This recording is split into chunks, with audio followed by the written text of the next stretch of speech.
ওমরা যাত্রীদের জন্য বড় সুখবর দিয়েছে সৌদি আরব। দেশটির হজ ও ওমরা মন্ত্রণালয় 1 বছরের মাল্টিপল এন্ট্রি ওমরা ভিসা চালু করেছে।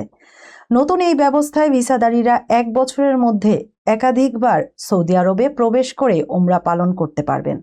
তবে সব সফর মিলিয়ে সর্বোচ্চ 90 দিন অবস্থান করা যাবে।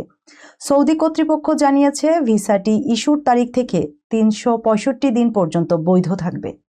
তবে প্রতিবার ওমরা পালনের আগে নসুক প্ল্যাটফর্মের মাধ্যমে অনুমোদিত সেবা প্রদানকারীর কাছ থেকে সার্ভিস প্যাকেজ কিনতে হবে। এছাড়া সৌদি সফরের আগে নসুক অ্যাপ থেকেই ওমরা পারমিট সংগ্রহ বাধ্যতামূলক।